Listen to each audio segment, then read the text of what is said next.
But first, Max. Yes, Greg. We've got a special We do. studio guest. We do. We have This is like only the third or fourth in studio guest we've ever had. Yeah. And he was good enough to bring us props. Look at that. First of all, got a football. Second of all, I got a hat.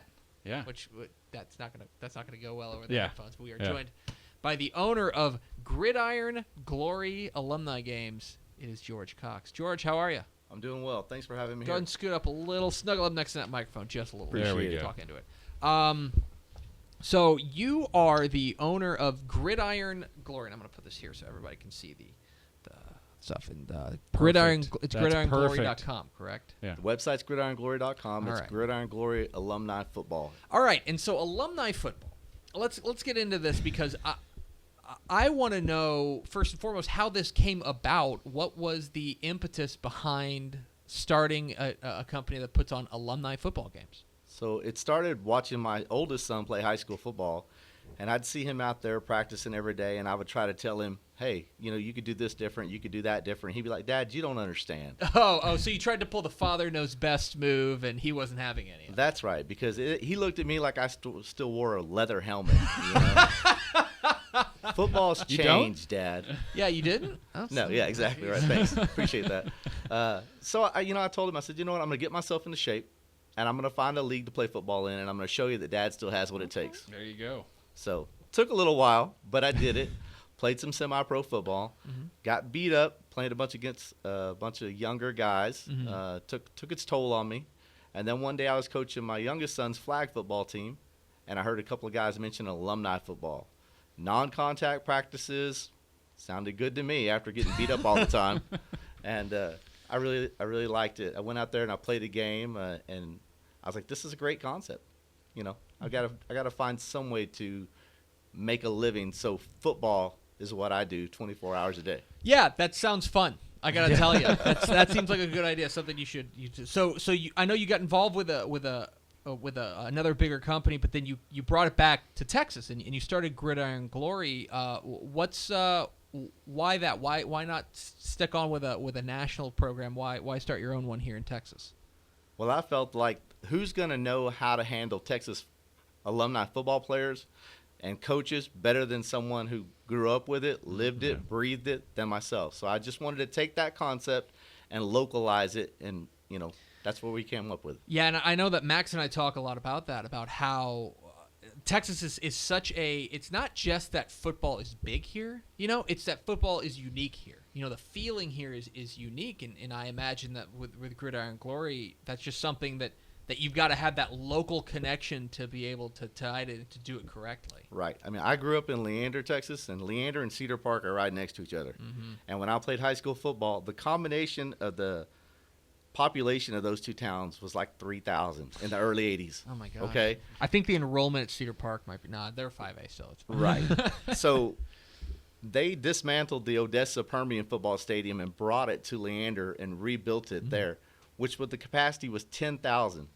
For a town that has 3,000 people in it, and we had a 10,000 capacity football stadium. So that tells you how much we love our high school football in Leander. Yeah, and I bet you filled it up. Yeah, we did. Exactly.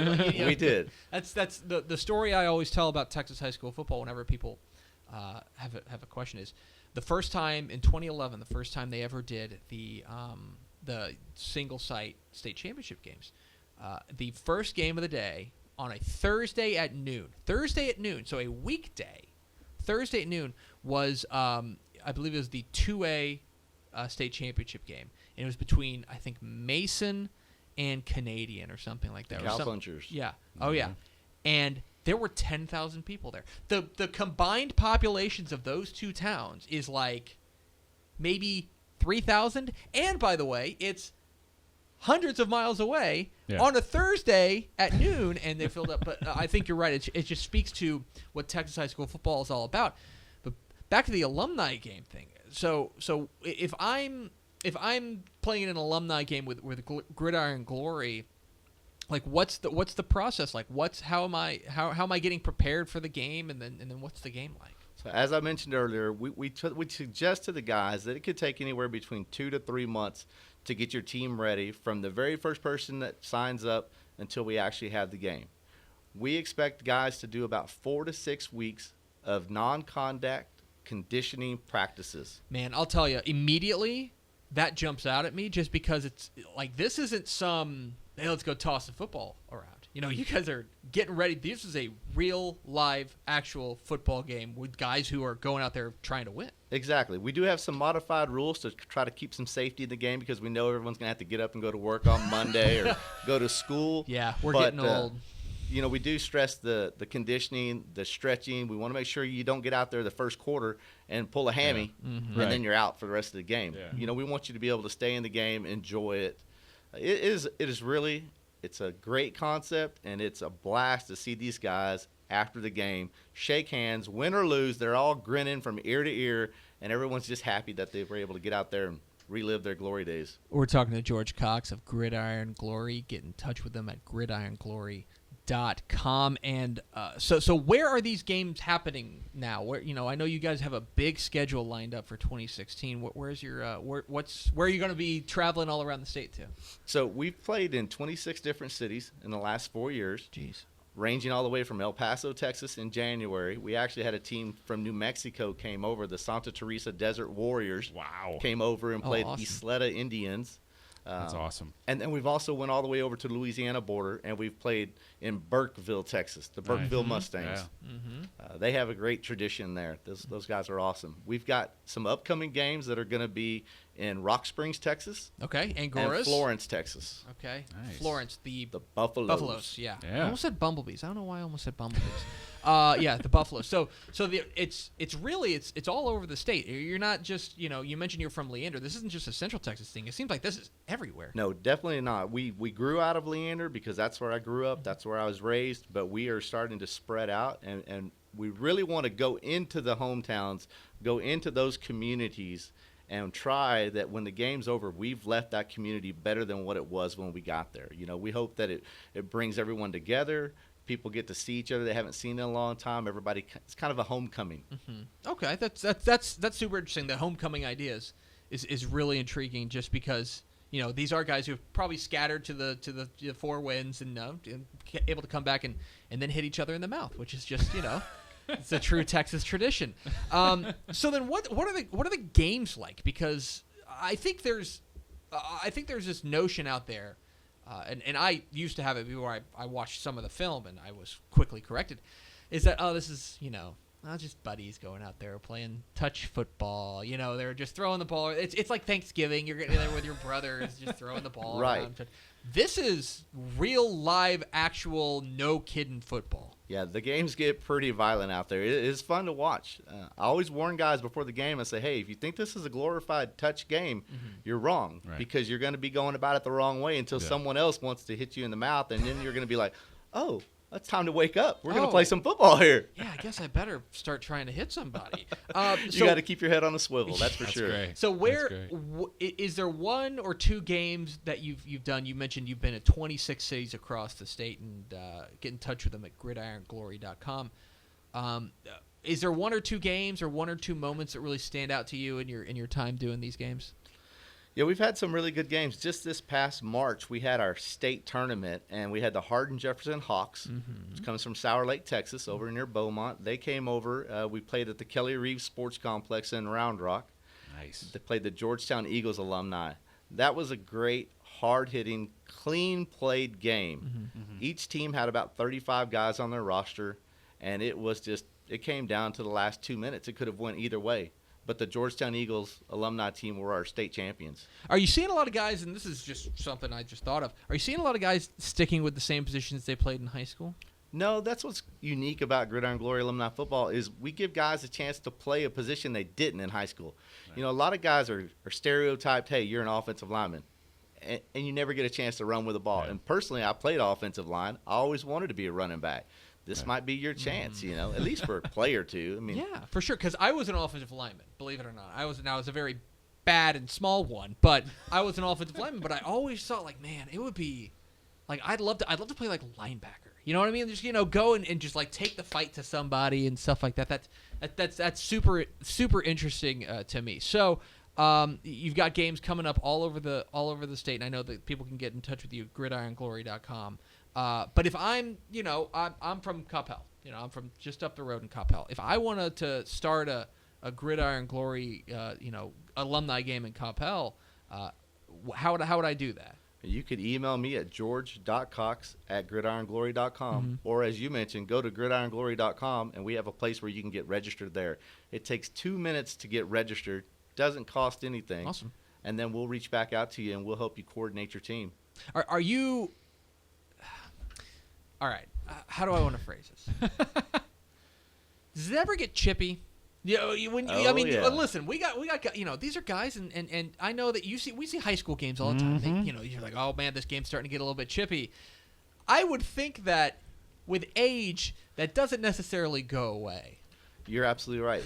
You would think that they'd get a little wiser, as they get older, but they don't.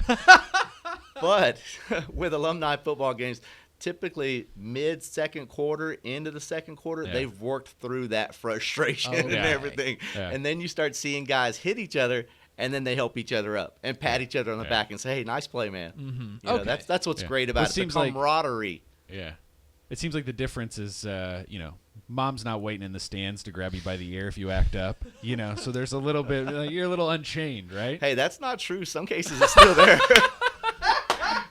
Mom's up there. You can hear plenty of moms yelling from the stands.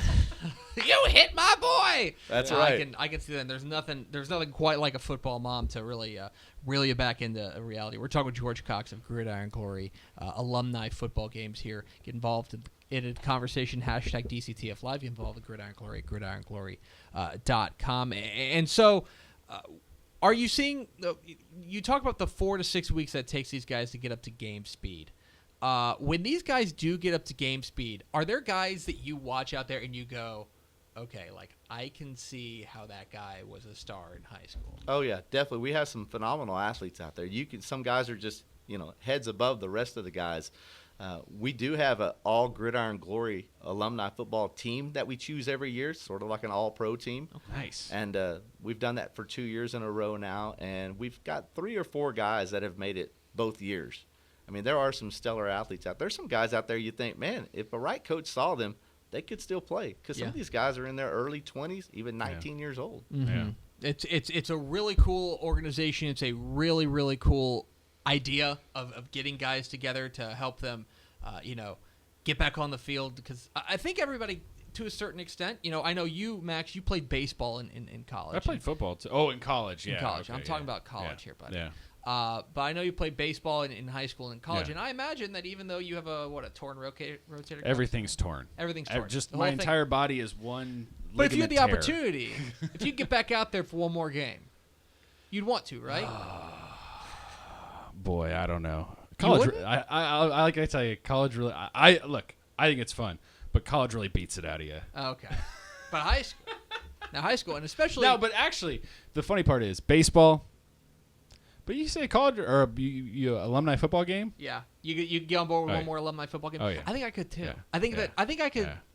I got some aggression built up in me that I just want to lay a hit on somebody. Sure. Just once. It's a great thing. I mean, guys are taught, that we can't be aggressive. We can't be aggressive. We can't be aggressive. Yeah. Well, this is an opportunity to get out there and it's be aggressive.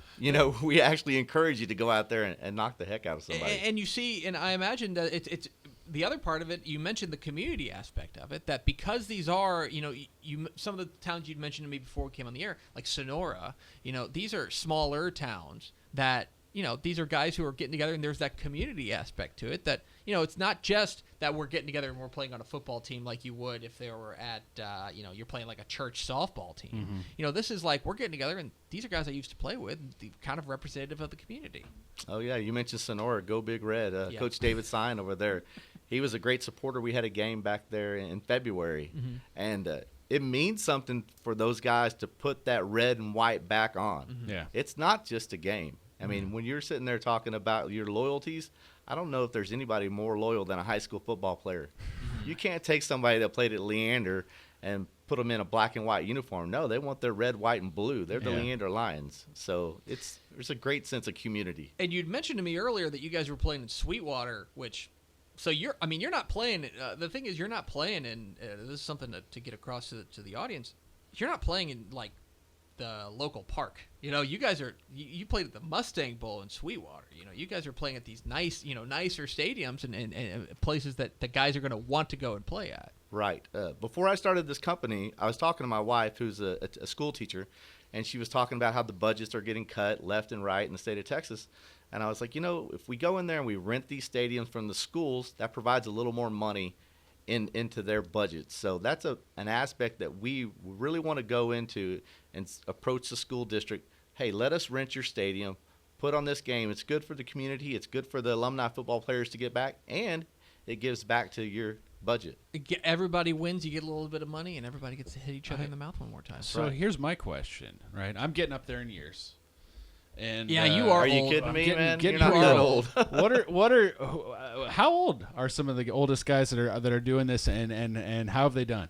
So, we ask guys that they need to be 18 or older and out of school before they play an alumni game. Well, you got to be an alumni. Yeah, that makes sense. Yeah. Some guys try to slide past that one. Trust me. They're still in their original playing shape. Yeah, exactly.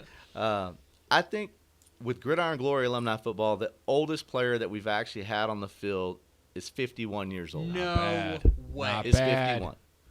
Yeah. 50. I'm not going to say he was a huge game changer, but he was actually suited out there up and he was playing.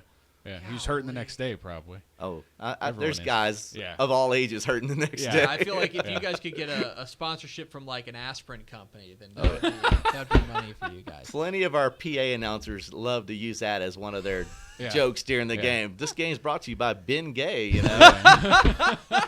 He is George Cox. He's the owner of Gridiron Glory Alumni Football Games. Get to gridironglory.com where you can find out how to get a alumni game in your neck of the woods, and we're going to be talking more about this and following you throughout the season. Looking forward to hearing about it. Yeah, thank you very much. Appreciate Stick it, around man. for gridironglory.com is where stick it is. around for Off Topic Friday you with can us. hang around if you'd like, or whatever suits you. Be the peanut gallery and make fun of us as we Absolutely. go. We're going to be talking football. I'll sit here and listen to it. We may be.